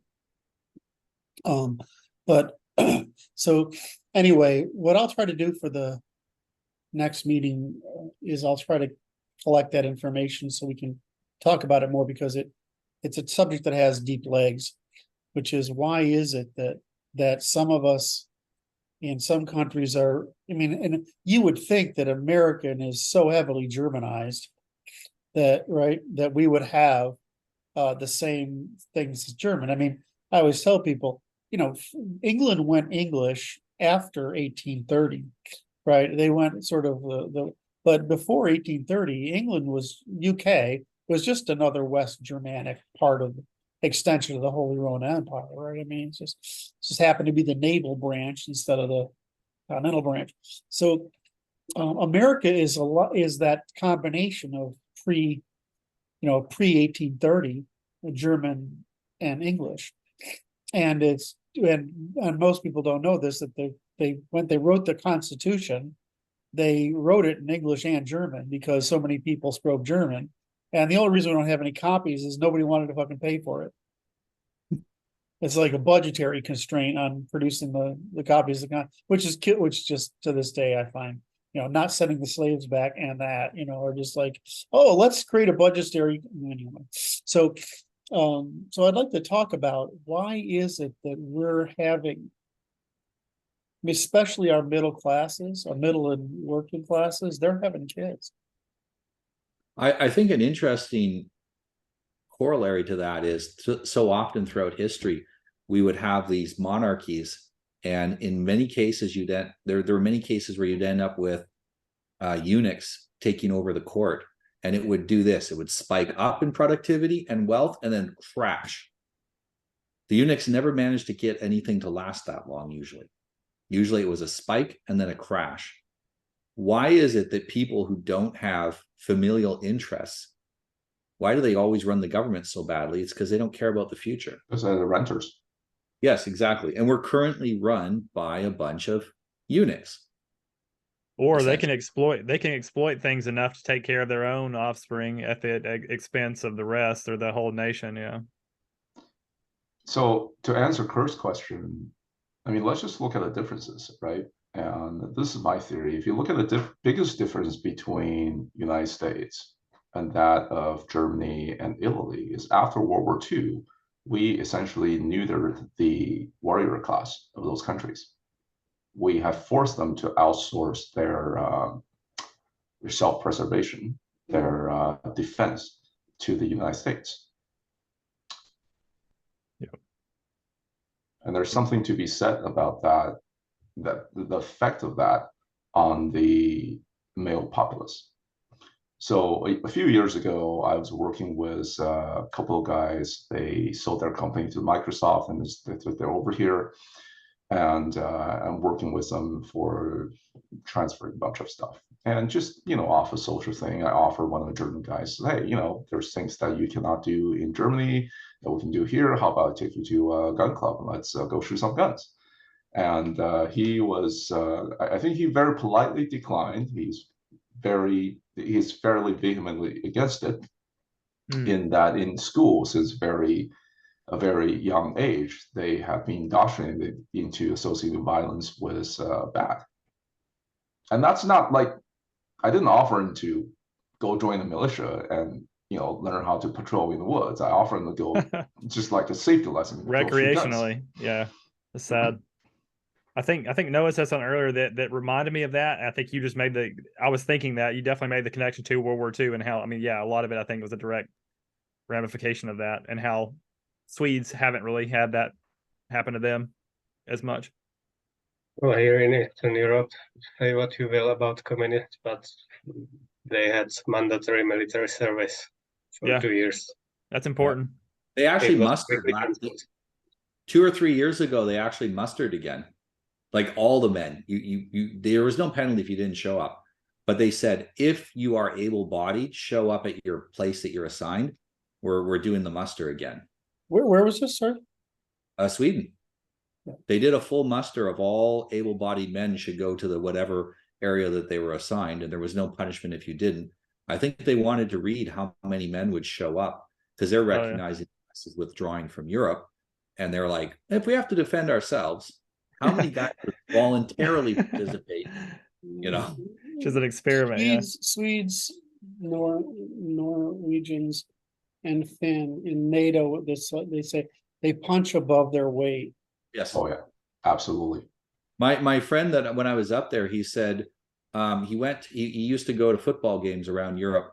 He goes to one football game, and he's talking to the guy, and he says, "Oh, you're Swedish." He said, "Yeah." He says, "We have to be really careful with the Swedish football hooligans." And the guy says, "Why?" And he says, "Well," he says, there's not many of them, but he said when they fight to kill you." They let their inner guy out. He says they don't have like a variable level of violence. They're just from totally peaceful to I'm trying to kill you, and it's hard to get them out of that. And so he said we just don't start fights with them because they don't seem to. They have an on-off switch, not a volume control. The Viking genes just take over. Well, this goes along with high trust. I trust you so much that as soon as you break it, then so is my pushback from that. And right. So that means you got to be more binary in that case between your decisions. We need that. I learned some good new words today. Last time I learned the Austrian, and then this time I got the inner guy.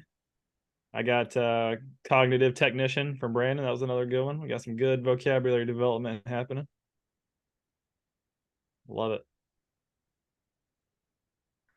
I'm sorry, I was looking something up, so I missed what you said, Tyler. Say it again. Oh, I was just saying I learned some fun new words today, like the inner guy of the Norwegians. Okay, so I was trying to find that.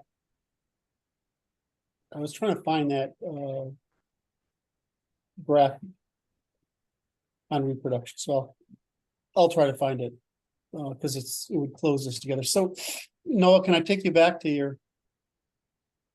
I don't get to interview you that often, so I got to maximize every opportunity. So you've talked about that you help men and women, and you talked about what the dividing line is between how you approach it and what the different mental illness is, and basically people's being overloaded by stress and not knowing what to do and not doing. So I mean, I always view this as continuing education, but that's how I view counseling, coaching, therapy, whatever. I just view it as continuing adult education. And we've talked a little bit on how that it would be a lot better if we'd start being proactive in education in these things that actually matter, like marriage and friends and whatever, how economies work, and maybe how to feed yourself would be go better. I mean, I always thought it was funny when I was a kid, the girls took home economics, which was like how to cook things, was included. I just thought that was really bizarre, but turns out it was a useful thing. So I got in trouble, by the way. I had a challenge getting into typing because they said it was mostly for women. And I'm like, dude, computers are going to run the fucking world, right? And I need to be able to type, right? At least reasonably well. So I'm taking typing. I don't care what you think, right? And so these IBM Selectrics, right? We learned to type on IBM Selectric. And yeah, and what happened is the next thing we get a terminal, and I don't know if you ever know what it's like to type on a computer terminal. Like it's a typewriter, right? And there's paper in it, right? And so you're typing in this thing and it's printing out the paper. So this is before digital terminal. So, you want to learn all these useful skills and instead of throwing people out in the market on their own, right? I mean, which is fucking cruel as far as I can be concerned. Because you tell in America, we tell everybody, you can be what you want to be. If you survive the crushing brutality of the competitive market system that we've completely unprepared you for by filling your heads with ideological nonsense instead of giving you basic life skills. Okay, fine. Well, that's wonderful. Now, I've incorrectly positioned you in the past, Noah, as probably, but so one of my concerns in the field of psychology in general, whether it's preventative or advisory, right, constructive, preventative, is that psychology evolved from a very Jewish feminine Freudian perspective of victimhood and other synopsis.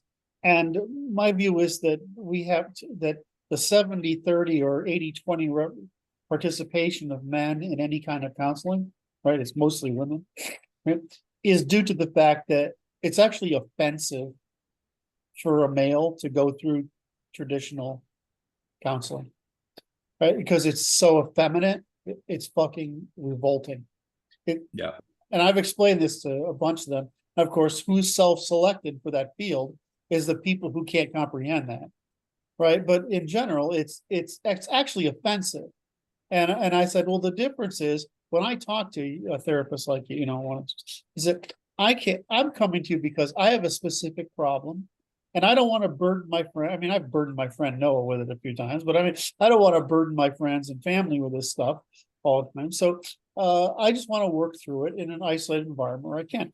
So like usually it's relationship or marriage or stress or some fucking thing.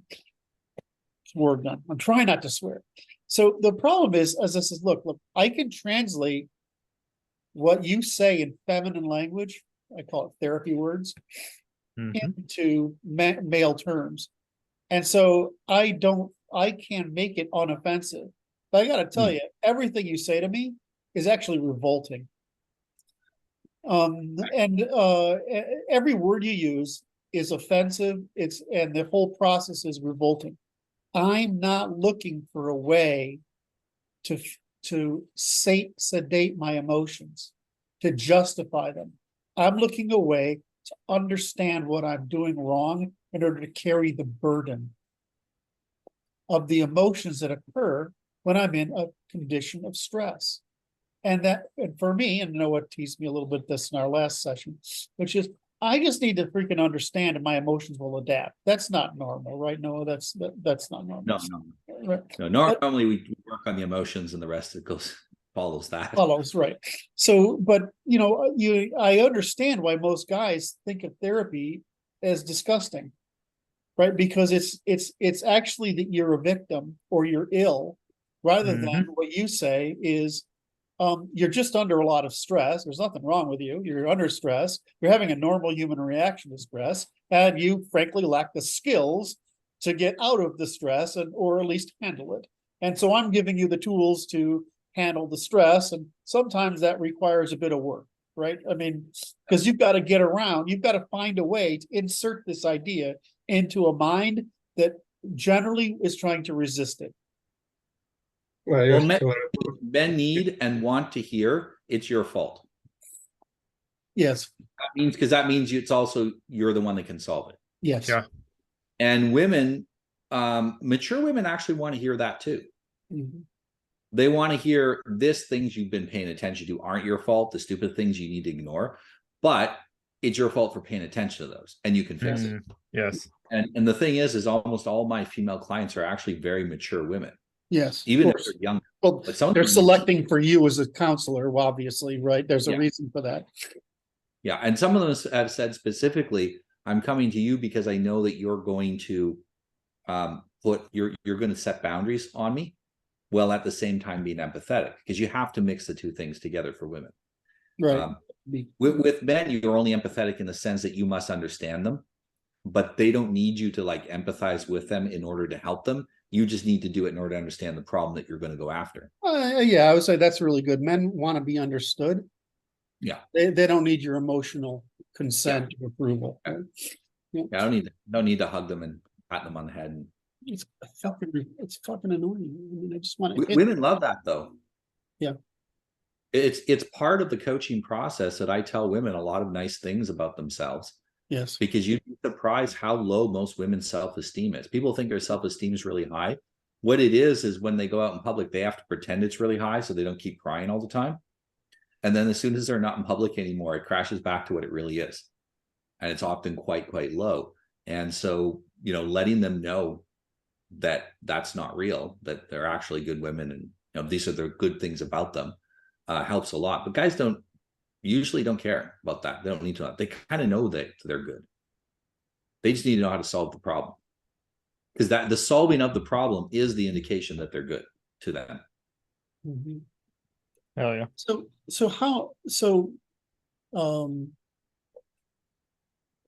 By the way, don't forget, I want to be, we can buy your, or someone can buy your book, right? You can talk to me and I will send you an email with a PDF of it. The actual hardcover of the book's only for my clients. Oh, okay. I'm sorry. I didn't realize that. I thought it was for publication, but no, you're greedily protecting your intellectual investment. The problem is that I gave this to some people and said, crack on it on your own. And then they called me a few weeks later and said, okay, I did the deprogramming part and now my brain is empty and I want to kill myself. I like, okay, that's too dangerous to do. Yeah. It's the equivalent of I said, son, go out into the wilderness with this stick and don't come back for a month. Yeah, and okay. Like, okay, he might not make it. So you've gone a little the other way with your book. Okay, so Yeah. I guess what I want to get at is, I don't like this. It's true. First of all, what I see as a huge social problem is the fact that we're not preparing people adequately for life. Right now, you're on this. Luke is on this, right? Right. To some degree, I'm on this. Right. I'm trying to make it so that we do prepare for people life, and we put the limits around them so that it can't be lied to, right? So we're all doing the same priestly activity, essentially, right? So I look at this and I'm like, well, how do we get that number so it's more closer to 50-50 than 80-20 in favor, so that men get the assistance they need, because men are already very reluctant to ask for help. And so I want to change that, because we have a lot of guys who are frankly kind of lost, and they're only lost because they've lacked the framework and the leadership to be able to help them overcome the stresses that frustrate them and to cause them to frankly give up. So part of the reason that I've mentioned this before, that I'm rewriting the process, is because I wrote this so that I could teach people. But I can take on what, two or three new clients a month, because I work quite a while with each client. If I'm taking on more than that, I don't have time. Right. So the only way that I can reach out to more people is I have to rewrite it in such a way, right from the beginning, designed to have other coaches also offer it.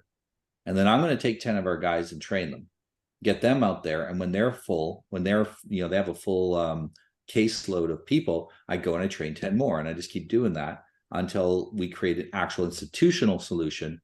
Because on large scales, you need institutional solutions. On small scale, you can help yourself. Yeah. That doesn't scale though, and I need to scale it. Not because it's actually a scale. It's actually a scale resistant phenomenon without an institutional process. Yes. Hell yeah. It's the only way that I can scale helping people. And we don't need to even help every man. If 5 to 10% of men had gone through a program like this, they will influence the people around them to such an extent that this will become normal in the next generation to think like this. So can I take it to the next question? Thank you for being such a willingly client interview candidate or whatever, participate in the discussion. You have really good questions. It's very easy. They really stimulate the mind. So so let's take this forward a bit. So my observation years ago was that we were trying to have a resurgence of Stoicism. People just didn't know it. Right? What's Stoicism? This is cognitive behavioral therapy. Now, what is it really? You have a list of it's really stupid. simple, right? You have a list of things you want to do. It's like 7 Habits for Highly Successful People is basically the crayon version of Stoicism, right? So what do you do with Stoicism? It's basically, here are the things, the virtues I want to attain. How am I going to attain them? It's one or more of them tomorrow, right? Write it down. Try to do it. And then at night, keep a diary of how you did. And tomorrow, repeat the effing process. Now, what's different from you get that and you giving people the words to self-program? It's the same. I have It's the more same. processes for more types of problems, but it's the same thing. It's the same thing. So when I take someone out for cognitive behavioral therapy, or I have the genetic predisposition for fear of heights, and I also have hypersensitivity. So when I go in an elevator, I see visually myself in space and I can model the world around me, right? I have to concentrate not to do it. Right. And so, but how do you get over that? Well, you just fucking get in elevators and you concentrate, right? Until you know how to concentrate while you're in an elevator, right? Which for me is just a ritual now, right? So, and because you can't overcome the biological intuition. It's not going to happen, especially if you're an autist, right? What you can do though is give yourself tools to overcome the particular issue. But in most cases, that's an extreme example, right? For most cases, it's basically this. I tell people, I'm autistic. I had trouble with socialization and being understood, so I admired salespeople, right? And then doing it. So what is that? That's, I mean, I have an extraordinarily what's called mindfulness, right? I can monitor my own thoughts and feelings, right? So I would just imitate those people like we brought up earlier. But that's what cognitive behavioral therapy is. So what is, even if you have speech, you have ritual, and you have extremes, we've just explained it, right? So what we need is the story. We need the religion of it, right? This is religion without the religion. Right. So, because that's what religion does, right? Religion teaches you a bunch of rituals that produce mindfulness so that you are not subject to the power of intuition and instinct when they're counterproductive to your life's activities. Right? So is how do you see yourself? Do you have that kind of framework? Do you understand that you're following actually a really ancient, you're not even following, you're reproducing an ancient tradition, right? That's in general demand in the population. We're seeing it everywhere, right? We see demand for it everywhere, right? So this is emerging in the population.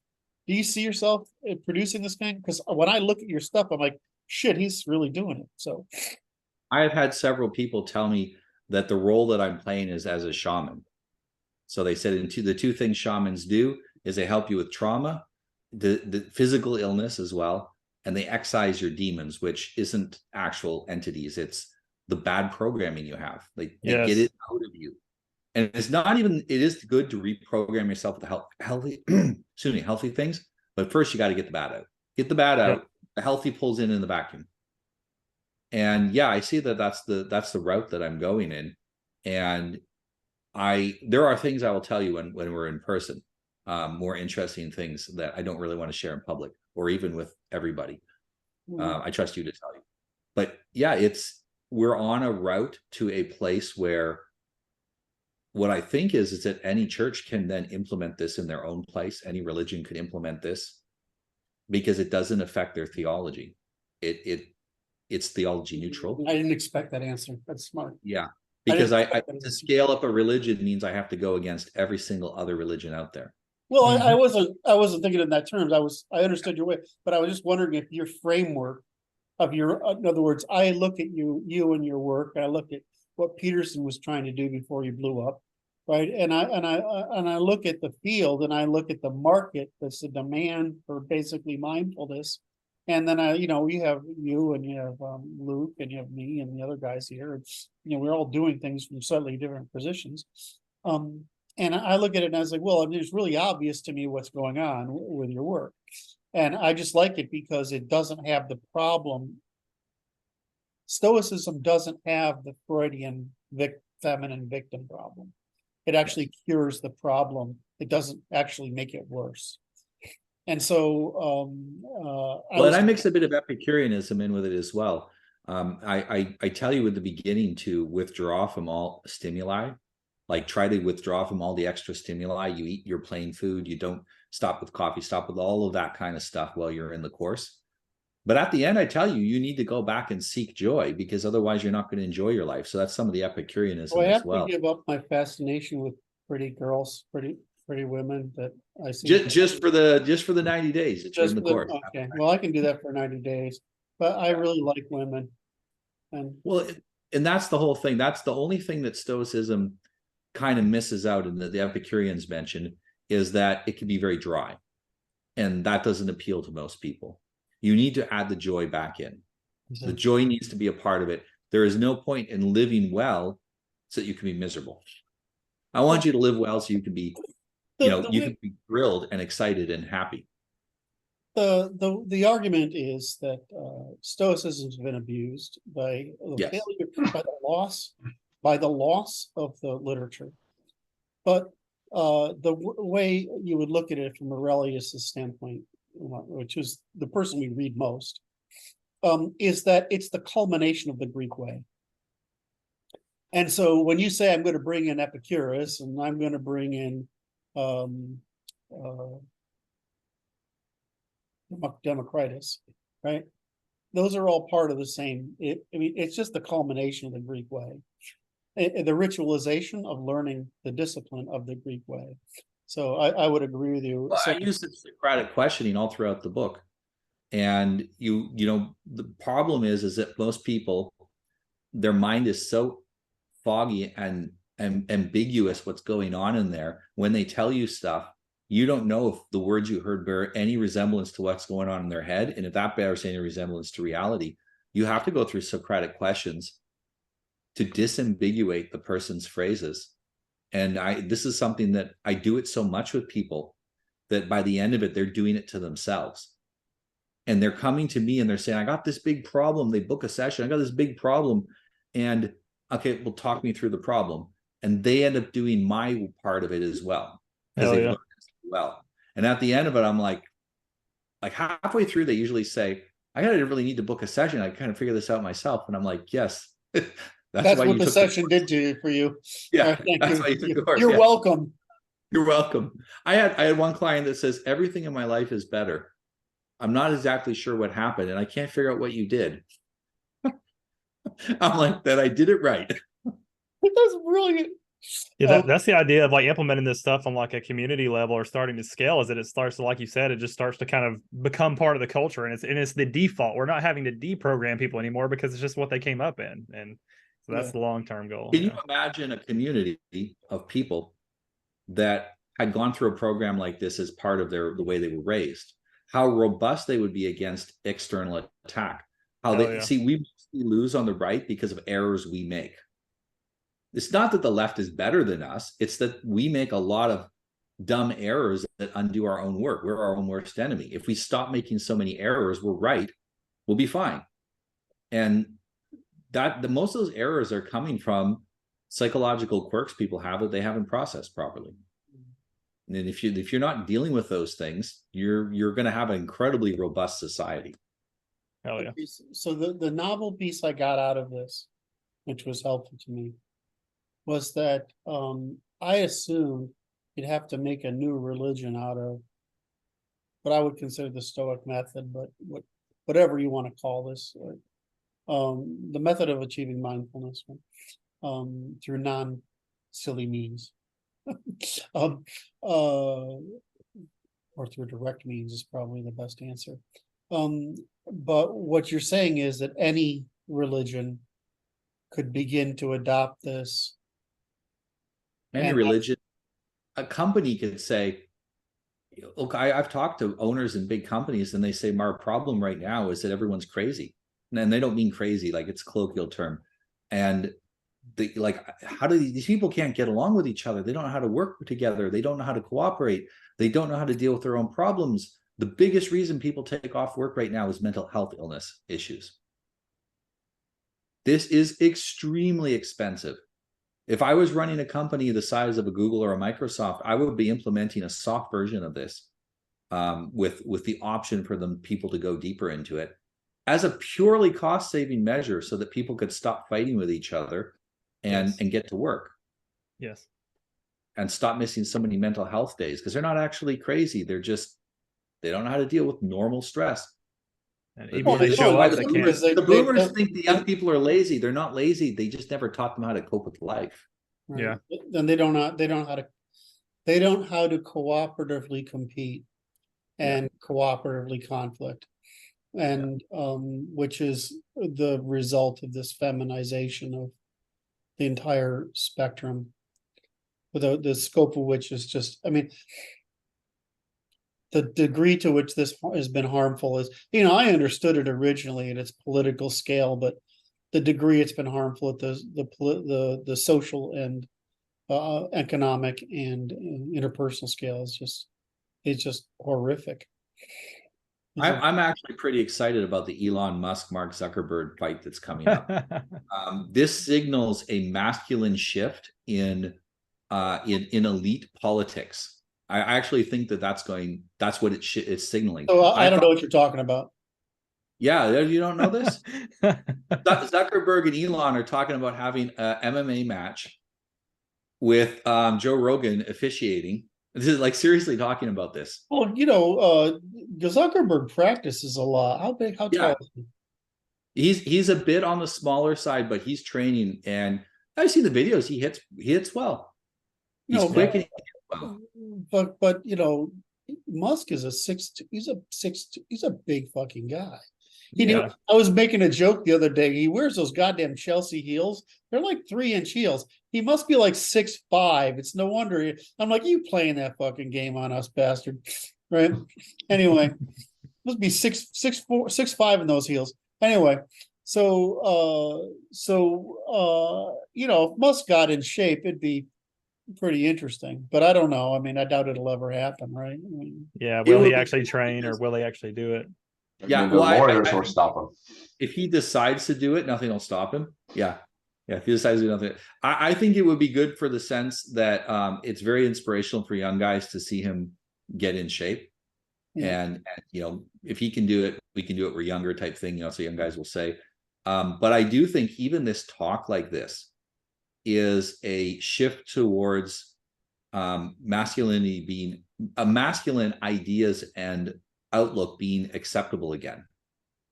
And it's really the elites that set the trends. If they decide that they want to act in a more masculine way again, and they want to settle things with a duel again, that's going to influence people. It will influence the young people on how they see things.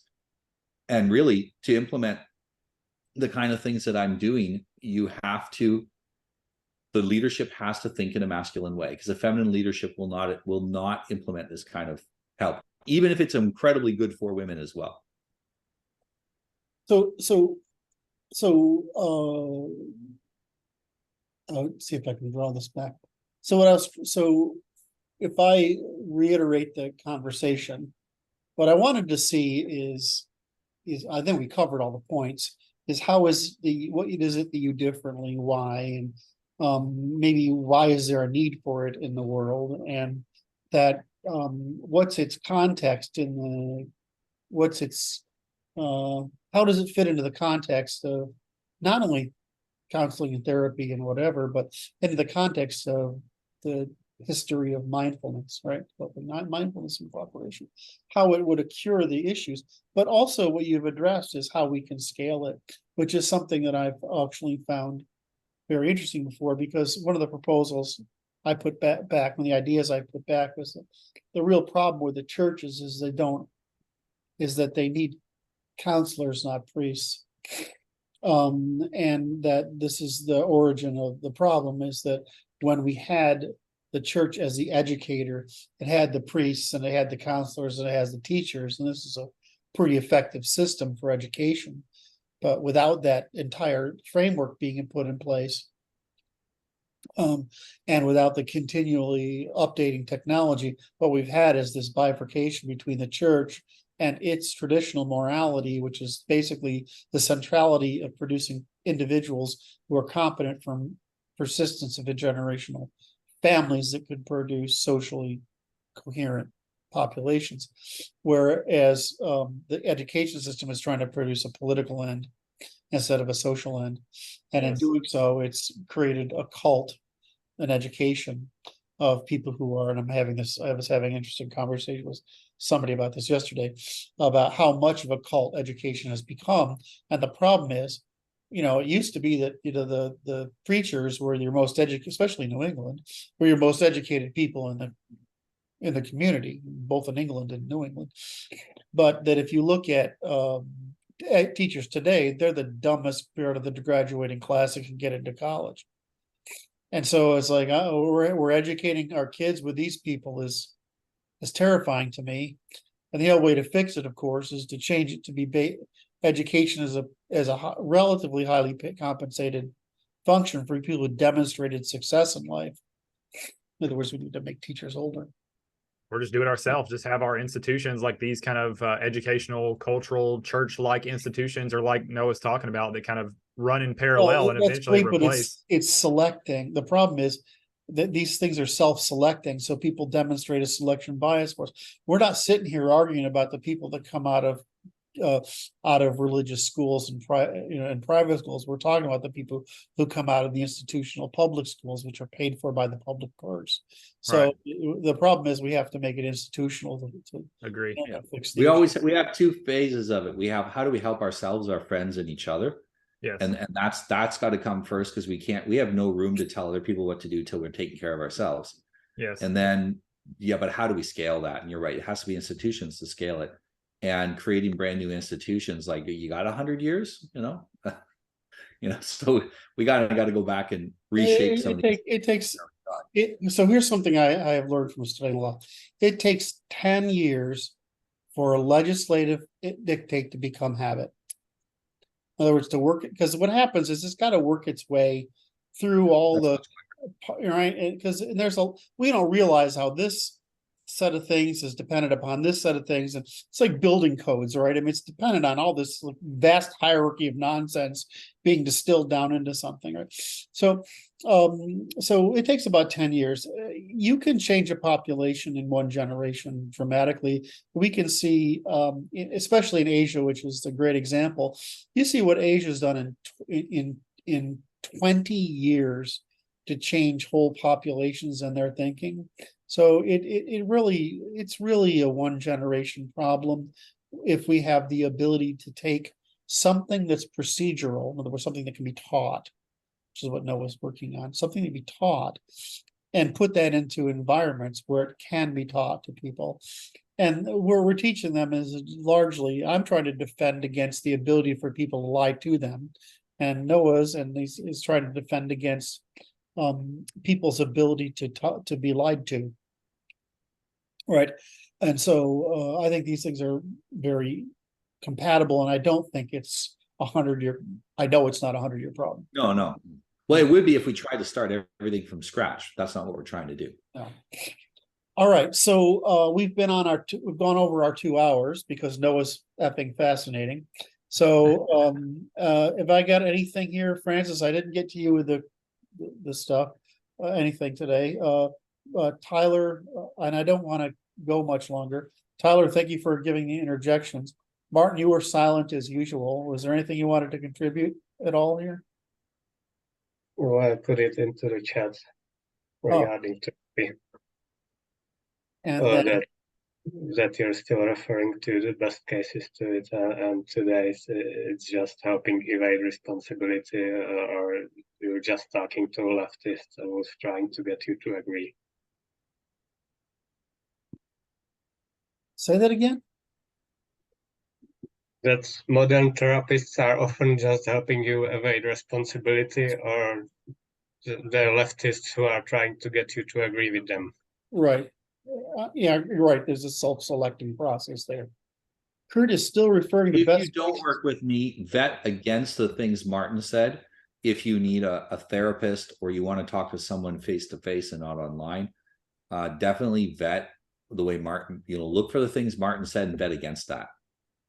Yeah. If you're a man, usually it's better to go to a male therapists. There are a few good women therapists out there, but just by the fact that he managed to get through the school without being neutered is enough to say that he's a little different.